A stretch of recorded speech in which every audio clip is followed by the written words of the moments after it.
आज का वचन। पहला पाठ इब्रानियों के नाम संत पौलुस का पत्र, अध्याय 4 पद संख्या 1 से 5 और 11। ईश्वर के विश्राम स्थान में प्रवेश करने की वह प्रतिज्ञा अब तक कायम है, इसलिए हम सतर्क रहे कि आप लोगों में कोई उसमें प्रवेश करने से न रह जाए।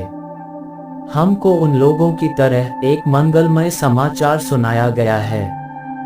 उन लोगों ने जो संदेश सुना उन्हें उससे कोई लाभ नहीं हुआ, क्योंकि सुनने वालों में विश्वास का अभाव था। हम विश्वासी बन गए हैं, इसलिए हम उस विश्राम स्थान में प्रवेश करते हैं जिसके विषय में उसने कहा, मैंने क्रुद्ध होकर यह शपथ खाई, वे मेरे विश्राम स्थान में प्रवेश नहीं करेंगे।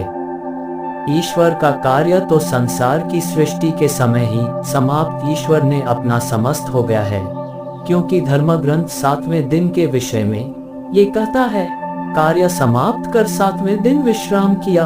और उपर्युक्त उद्धरण में हम ये पढ़ते हैं, वे मेरे विश्राम स्थान में प्रवेश नहीं करेंगे।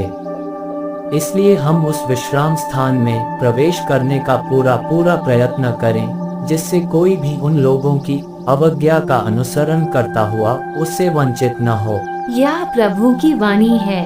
सुसमाचार संत मार्कुस अध्याय 2 पद संख्या 1 से 12। जब कुछ दिनों बाद ईसा कफरनहूम लौटे तो ये खबर फैल गई कि वे घर पर हैं, और इतने लोग इकट्ठे हो गए कि द्वार के सामने जगह नहीं रही। ईसा उन्हें सुसमाचार सुना ही रहे थे कि कुछ लोग एक अर्धांग रोगी को 4 आदमियों से उठवाकर उनके पास ले आए।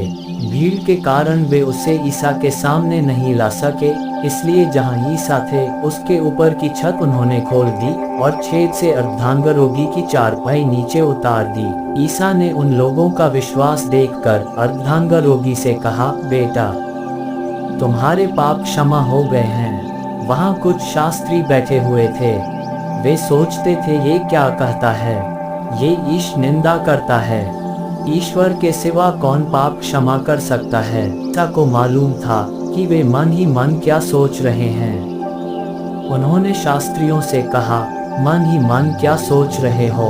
अधिक सहज क्या है अर्धांग रोगी से यह कहना, तुम्हारे पाप क्षमा हो गए हैं, अथवा ये कहना, उठो अपनी चारपाई उठाकर चलो फिरो। परंतु इसलिए कि तुम लोग ये जान लो कि मानव पुत्र को पृथ्वी पर पाप क्षमा करने का अधिकार मिला है। वे अर्धांग रोगी से बोले, मैं तुमसे कहता हूँ, उठो और अपनी चारपाई उठाकर घर जाओ। वह उठ खड़ा हुआ और चारपाई उठाकर तुरंत सबों के देखते देखते बाहर चला गया। सब के सब बड़े अचंभे में पड़ गए और उन्होंने ये कहते हुए ईश्वर की स्तुति की, हमने ऐसा चमत्कार कभी नहीं देखा। यह प्रभु का पवित्र सुसमाचार है। आमीन। आज का चिंतन। आज के शब्द त्रित्व परमेश्वर में विराजती कलीसिया की एकता को स्वर्ग राज्य पाने का आधार बतलाती है। मानवीय कमजोरियों के बावजूद ईश्वर का राज्य सबों के लिए खुला है, जिसमें सबों के सहभागिता की अति आवश्यकता है।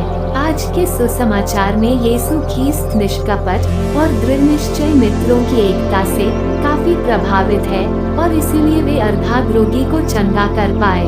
पर ईश्वर के राज्य में प्रवेश करने के लिए पाप क्षमा की अति आवश्यकता है, और यह पाप क्षमा न केवल ईश्वर से बल्कि एक दूसरे से भी प्राप्त करने की आवश्यकता है।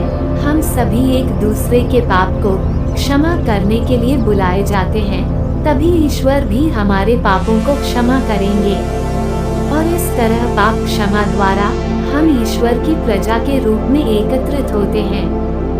आमीन।